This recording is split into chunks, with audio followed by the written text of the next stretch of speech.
Legal cases, legal issues, legal matters. You're watching WFTV's Law Talk with anchor Christopher Heath and expert legal analyst, attorney Mark NeJame. All right, let's talk about some of the current cases, issues, and legal matters that our viewers are talking about. Joining me today is legal analyst Mark NeJame of the NeJame Law Firm, and Trey Flynn, who's a partner at NeJame in the criminal defense, board certified in criminal defense. Sentencing guidelines. And this is something, I say this a lot, we talk about it on TV and we use the word sentencing guidelines, or this was the guidelines for the sentencing. But basically what this boils down to is there is written into the law the way the sentence is going to be carried out and kind of the number of years exactly. Kind of, sort of. Yeah. Okay. But the sentencing guidelines came into effect in Florida in 1982. And you hear a lot about it, but a lot of times people don't really understand what it is, what they are. And they came into effect because of the wide disparity that was being handed out by different judges, sometimes essentially on the same type of fact pattern. So you might go to one part of the state and a judge on a particular case, hypothetically, back in 1982, if they had possession of marijuana, they might get 5 years in prison. You go down to Central Florida, which was more conservative at the time, you might get 2 years in prison. You go down in what was then more liberal, South Florida, you might get probation, all for the same offense.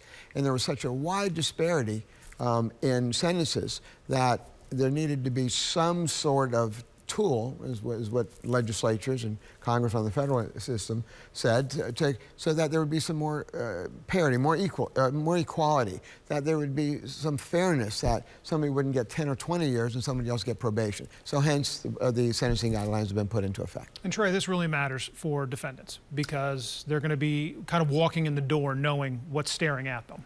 Yes, it is very important. And the sentencing guidelines are only used on felony cases in the state of Florida. But they do control your destiny in many circumstances. There are a lot of factors that are kind of valued in the sentencing guidelines. Specifically, you've got the charges, and each offense is assigned a specific offense level, which calculates a certain number of points. And then you have enhancers on there. If there's bodily injuries to somebody, if there are multiple victims, those sorts of things can enhance the sentencing guidelines to the point where you could have a minor offense that has all of a sudden become an offense that puts you in prison under the guidelines. So it's important to understand where these guidelines stand when you get the case and understand what you're looking at from the beginning. Now, the other caveat in all that is the sentencing guidelines consider your past history too. And your past history can, if it's not good, can really send a smaller case to a significant amount of prison. When we talk about them being guidelines, you mentioned this a little bit earlier, it takes a little bit of the power out of the judge's hand. That can be both good and bad. The judge loses a certain level of discretion to give a lighter sentence, but at the same time, you don't end up with a judge who, is giving defendants who they like really light sentences and defendants who they don't like really tough sentences. Yes, and there are provisions that allow a judge to move outside of the guidelines one way or the other if certain requirements are met. And you see in the federal system more and more judges who have said that these are too punitive. And because federal judges pretty much have all the power, they're there for life, you see that more than in the state system. But then it does depend upon the judge and the circumstances, whether there's ways to move around them. I never personally like sentencing guidelines. I like to be able to argue the equities of the case, and if you know what you're doing, you can oftentimes do that, find ways that allows the judge to go ahead and move outside of the guidelines.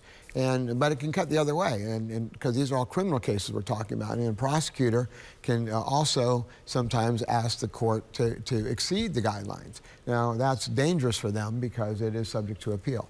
That's absolutely correct. And there are differences. The federal system has their own set of sentencing guidelines. The state system has their own set of sentencing guidelines. The difference that lies there is that in the federal system, it's merely advisory. The judge can go below, can go above, and do what they want to do for any amount of reasons under certain factors. In the state system, there are statutory reasons for a judge to be able to go below the guidelines. So if you score a significant amount of prison in the state system and the judge doesn't find you meet one of those statutory factors, and the state attorney's office isn't willing to agree to a downward departure from the guidelines, you could be stuck with a minimum sentence that could be significant for something small, like we've discussed already. So it's important to understand what those guidelines are and what sort of downward departure, as we call it, you might be eligible for up front. Some of the more common ones: minor participant in an offense, mental health issues. Somebody has done something unsophisticated and they've shown immediate remorse for their actions. Those are the type things that would fit that mold, that would allow a judge to say, I think X amount of years in prison is pretty harsh for a case like this. I do find a reason for a downward departure. And it's molding your argument to those specific statutory guidelines from the court to get that downward departure. As well as you need to have the conversation and you need to know what's the horizon looks like. It gives you some measure of certainty, and it also keeps expectations more realistic.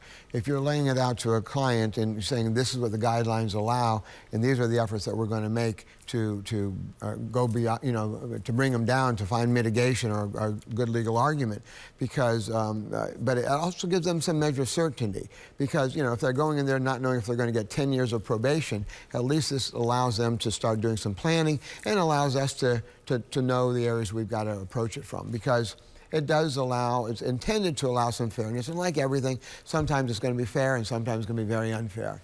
But you've got to know the guidelines in order to be able to properly advise a client what they're looking at and what they're facing. And of course, Florida has truth in sentencing, so when you get sentenced, you're serving that time. You're serving most, about 85% is where you're at right now. 85. So, all right, guys, I appreciate it both. Trey, thank you very much. Mark, as always, thank you so much. If you want to watch more of this Law Talk or any of our others, visit our website, wftv.com/legal, or join us each week right here on Facebook. I'm Christopher Heath, and thanks for watching.